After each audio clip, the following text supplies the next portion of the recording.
Infused water ಅಂದ್ರೆ ಕುಡಿಯುವ ನೀರಿಗೆ ಗಿಡಮೂಲಿಕೆಗಳನ್ನು ಬೆರೆಸೋದು. 11 ಇಂಥ ಇನ್ಫ್ಯೂಸ್ಡ್ ವಾಟರ್ ಬಗ್ಗೆ ಇವತ್ತಿನ ವಿಡಿಯೋದಲ್ಲಿ ತಿಳಿದುಕೊಳ್ಳೋಣ. ಬೆಳಿಗ್ಗೆ ಖಾಲಿ ಹೊಟ್ಟೆಯಲ್ಲಿ ನೀರು ಕುಡಿದಾಗ ನಮ್ಮ ದೇಹದಿಂದ ಟಾಕ್ಸಿನ್ಸ್ ಅಂದ್ರೆ ಕಲ್ಮಶಗಳು ಹೊರಹೋಗಿ ನಮ್ಮ ದೇಹ ಶುದ್ಧ ಆಗುತ್ತದೆ. ಆದರೆ ಗಿಡಮೂಲಿಕೆಗಳನ್ನು ಬೆರೆಸಿದ ನೀರು ಕುಡಿದ್ರೆ ಬಹಳಷ್ಟು ರೋಗಗಳು ನಿವಾರಣೆಯಾಗಿ ನಮ್ಮ ದೇಹ ಹೆಲ್ದಿ ಆಗುತ್ತದೆ. ಇಮ್ಯುನಿಟಿ, ರೋಗ ನಿರೋಧಕ ಶಕ್ತಿ ಹೆಚ್ಚುತ್ತದೆ. ನೀರಿನಲ್ಲಿರುವ ವಿಟಮಿನ್ಗಳು, ಖನಿಜಗಳು, ಆಂಟಿ ಆಕ್ಸಿಡೆಂಟ್ಗಳು ನಮ್ಮ ದೇಹದಲ್ಲಿನ ಅಂಗಗಳ ಕಾರ್ಯಕ್ಷಮತೆ ಹೆಚ್ಚಿಸುತ್ತವೆ. ಮೊದಲನೇ ಇನ್ಫ್ಯೂಸ್ಡ್ ವಾಟರ್ ಸೌತೆಕಾಯಿ ನೀರು. ಇದನ್ನು ಹೇಗೆ ತಯಾರಿಸಬೇಕಂದ್ರೆ, ರಾತ್ರಿ 1 ಗ್ಲಾಸ್ ನೀರಿಗೆ 2 ರಿಂದ 3 ತುಂಡು ಸೌತೆಕಾಯಿ ನೀರಿಗೆ ಹಾಕಿದ್ರೆ ಸಾಕು. ಈ ರೀತಿಯಾಗಿ ನಾವು ರಾತ್ರಿ ಇಡೀ ಇಡಬೇಕು. ಬೆಳಗ್ಗೆ ಎದ್ದ ತಕ್ಷಣ ಈ ನೀರನ್ನ ಕುಡಿಬೇಕು. ಇದರಿಂದ ಏನಾಗುತ್ತೆ ಅಂದ್ರೆ ಹೆಚ್ಚಿದ ಬ್ಲಡ್ ಪ್ರೆಷರ್ ಅಂದ್ರೆ ಹೆಚ್ಚಿದ ರಕ್ತದೊತ್ತಡ ಇದು ಕಡಿಮೆ ಆಗುತ್ತೆ. ಎರಡನೇದ್ದು ತುಳಸಿ ನೀರು.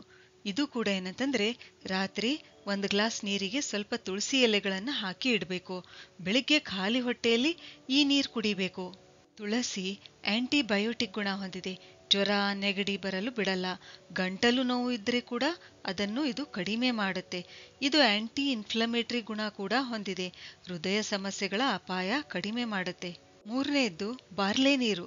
ರಾತ್ರಿ ಮಲಗುವ ಮುನ್ನ 1 ಗ್ಲಾಸ್ ನೀರಿನಲ್ಲಿ 1 ರಿಂದ 2 ಚಮಚ ಬಾರ್ಲೆ ನೆನೆ ಇಟ್ಟು ಬೆಳಗ್ಗೆ ಶೋಧಿಸಿಕೊಂಡು ಈ ನೀರನ್ನ ಕುಡಿಬೇಕು.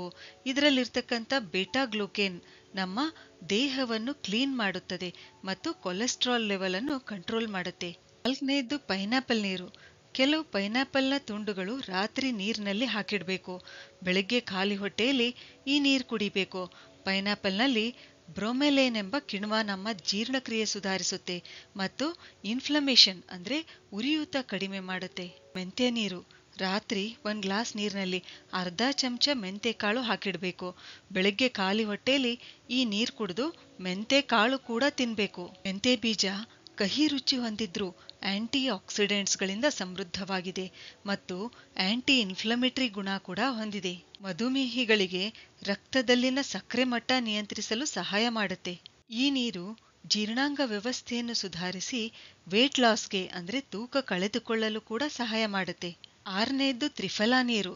ಮಲಬದ್ಧತೆ ಸಮಸ್ಯೆ ಇದ್ರೆ 1 ಗ್ಲಾಸ್ ನೀರಿನಲ್ಲಿ 1 ಚಮಚ ತ್ರಿಫಲಾ ಚೂರ್ಣ ಅಂದ್ರೆ ಹರಿತಕಿ, ಬಿಬಿತಕಿ ಮತ್ತು ಆಮಲಕಿ ಇವು 3ರ ಮಿಶ್ರಣ. ಇವು ಏನ್ ಮಾಡ್ಬೇಕು, 1 ಚಮಚ ಇವುಗಳ ಚೂರ್ಣ ಹಾಕಿ ಬೆಳಿಗ್ಗೆ ನೆನೆ ಇಟ್ಟು ರಾತ್ರಿ ಮಲಗುವ ಮುನ್ನ ಕುಡಿಬೇಕು. ಕಣ್ಣಿನ ಸಮಸ್ಯೆಗಳಿಗೆ ರಾತ್ರಿ ನೆನೆ ಇಟ್ಟು ಬೆಳಿಗ್ಗೆ ಕುಡಿಬೇಕು. ಈ ತ್ರಿಫಲಾ ನೀರು ಮ್ಯಾಜಿಕಲ್ ವಾಟರ್ ಅಂತಾನೆ ಹೇಳಬಹುದು. ಈ ನೀರು ವಯಸ್ಸಾಗುವುದನ್ನು ತಡೆಯುವ ಗುಣ ಹೊಂದಿದೆ. ಆಂಟಿ ಏಜಿಂಗ್ ಗುಣ ಹೊಂದಿದೆ. ಈ ನೀರಿನಿಂದ ಕೂದಲು ಉದುರುವುದು ನಿಲ್ಲುತ್ತೆ. ಹೇರ್ ಫಾಲ್ ಸಮಸ್ಯೆ ಕಡಿಮೆ ಆಗುತ್ತೆ. ತ್ರಿಫಲಾ ನೀರು ತೂಕ ಕಳೆದುಕೊಳ್ಳಲು ಸಹಾಯ ಮಾಡುತ್ತೆ. ಜೀರ್ಣಕ್ರಿಯೆ ಸುಧಾರಿಸುತ್ತೆ. ರಕ್ತದ ಪರಿಚಲನೆ ಅಂದ್ರೆ ಬ್ಲಡ್ ಸರ್ಕ್ಯುಲೇಷನ್ ಸುಧಾರಿಸುತ್ತೆ. ಹೃದಯದ ಆರೋಗ್ಯ ಕಾಪಾಡುತ್ತೆ. ಎಲ್ಲಾ ರೋಗಗಳಿಗೆ ಮೂಲ ಕಾರಣವಾಗಿರ್ತಕ್ಕಂಥ ಕಾನ್ಸ್ಟಿಪೇಷನ್ ಅಂದ್ರೆ ಮಲಬದ್ಧತೆ ಇದನ್ನು ನಿವಾರಿಸುತ್ತೆ. 7ನೇದ್ದು ಜೀರಿಗೆ ನೀರು. ರಾತ್ರಿ 1 ಗ್ಲಾಸ್ ನೀರಿಗೆ ಅರ್ಧ ಚಮಚ ಜೀರಿಗೆ ಹಾಕಿ ಇಡಬೇಕು. ಬೆಳಗ್ಗೆ ಇದನ್ನ ಶೋಧಿಸಿಕೊಂಡು ಈ ನೀರನ್ನ ಕುಡಿಬೇಕು. ಜೀರಿಗೆ ನೀರು ಬ್ಲಡ್ ಶುಗರ್ ಲೆವೆಲ್ ನಿಯಂತ್ರಿಸಲು ಸಹಾಯ ಮಾಡುತ್ತೆ. LDL ಅಂದ್ರೆ ಬ್ಯಾಡ್ ಕೊಲೆಸ್ಟ್ರಾಲ್ ಕಡಿಮೆ ಮಾಡುತ್ತೆ. ಬೊಜ್ಜು ಕರಗಿಸುತ್ತದೆ. ಚರ್ಮದ ಹೊಳಪು ಹೆಚ್ಚಿಸುತ್ತದೆ. 8ನೇದ್ದು ಮಿಂಟ್ ಅಂದ್ರೆ ಪುದೀನಾ ನೀರು. ರಾತ್ರಿ ಸ್ವಲ್ಪ ಪುದೀನಾ ಎಲೆಗಳನ್ನ 1 ಗ್ಲಾಸ್ ನೀರಿಗೆ ಹಾಕಿಡ್ಬೇಕು. ಬೆಳಗ್ಗೆ ಎದ್ದ ತಕ್ಷಣ ಕುಡಿಬೇಕು. ಇದೇನಂತಂದ್ರೆ ನೈಸರ್ಗಿಕ ಡೈಯೂರೆಟಿಕ್ ಆಗಿ ಕೆಲಸ ಮಾಡುತ್ತೆ. ಅಂದರೆ ಮೂತ್ರ ಹೆಚ್ಚು ತರಿಸುತ್ತೆ. ನಮ್ಮ ದೇಹದಿಂದ ಕಲ್ಮಶಗಳನ್ನು ಹೊರಹಾಕಲು ಸಹಾಯ ಮಾಡುತ್ತೆ. 9ನೇದ್ದು ಕೊತ್ತಂಬರಿ ಬೀಜದ ನೀರು, ಧನಿಯಾ ನೀರು. ಇದು ಕೂಡ ರಾತ್ರಿ ನೀರಿನಲ್ಲಿ ನೆನೆ ಇಟ್ಟು ಬೆಳಿಗ್ಗೆ ಈ ನೀರನ್ನ ಕುಡಿಬೇಕು ಅಥವಾ ಕುದಿಸಿ ತಣ್ಣಗಾದ್ಮೇಲೆ ಇದರ ನೀರು ಕುಡಿಬಹುದು. ಈ ನೀರು ಹೆಣ್ಮಕ್ಕಳಿಗೆ ತುಂಬಾನೇ ಉಪಯುಕ್ತವಾಗಿದೆ. ಇದು ಏನ್ ಮಾಡುತ್ತೆ ಅಂದ್ರೆ ಹಾರ್ಮೋನ್ಗಳನ್ನು ಬ್ಯಾಲೆನ್ಸ್ ಮಾಡುತ್ತೆ. ಥೈರಾಯ್ಡ್ ಮತ್ತು ಆರ್ಥರೈಟಿಸ್ ಅಂದ್ರೆ ಸಂಧಿವಾತದ ನೋವಿನ ಸಮಸ್ಯೆ ಅದನ್ನು ನಿವಾರಿಸಲು ಸಹಾಯ ಮಾಡುತ್ತೆ. 10ನೇದ್ದು ಅರಿಶಿಣ ನೀರು. ಸ್ವಲ್ಪ ಅರಿಶಿಣ ರಾತ್ರಿ 1 ಗ್ಲಾಸ್ ನೀರಿಗೆ ಹಾಕಿಡ್ಬೇಕು. ಬೆಳಗ್ಗೆ ಎದ್ದ ತಕ್ಷಣ ಇದನ್ನ ಕುಡಿಬೇಕು. ಇದು ಏನ್ ಮಾಡುತ್ತೆ ಅಂದ್ರೆ ಅಲ್ಝೀಮರ್ಸ್ ಕಾಯಿಲೆ ವಿರುದ್ಧ ಹೋರಾಡಲು ಸಹಾಯ ಮಾಡುತ್ತೆ ಮತ್ತು ನಮ್ಮ ದೇಹವನ್ನು ಇನ್ಫೆಕ್ಷನ್ಗಳಿಂದ ರಕ್ಷಿಸುತ್ತೆ. ಹನ್ನೊಂದನೇದ್ದು ಒಣ ಶುಂಠಿ ನೀರು. ಇದು ಒಂದೇನಂತಂದ್ರೆ ಇನ್ಫ್ಯೂಸ್ಡ್ ವಾಟರು, ಇದು ಊಟ ಆದ್ಮೇಲೆ ಕುಡಿತಕ್ಕಂಥ ನೀರು.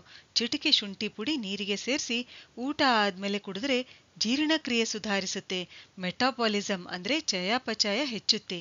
ಈ ಇನ್ಫ್ಯೂಸ್ಡ್ ವಾಟರು ಹೆಚ್ಚು ಪ್ರಮಾಣದಲ್ಲಿ ಕುಡಿದ್ರೂ ಸಮಸ್ಯೆನೆ. ಬೆಳಗ್ಗೆ 1 ಗ್ಲಾಸ್ ಕುಡಿದ್ರೆ ಸಾಕು. ಕಿಡ್ನಿ ಸಮಸ್ಯೆ ಇರುವವರು ವೈದ್ಯರ ಸಲಹೆ ತೆಗೆದುಕೊಂಡು ಕುಡಿಬೇಕು. ಸರಿ, ಹಾಗಾದ್ರೆ ಮುಂದಿನ ವಿಡಿಯೋದಲ್ಲಿ ಮತ್ತೊಂದು ಉಪಯುಕ್ತವಾದ ಮಾಹಿತಿಯೊಂದಿಗೆ ಭೇಟಿಯಾಗೋಣ. ಧನ್ಯವಾದಗಳು.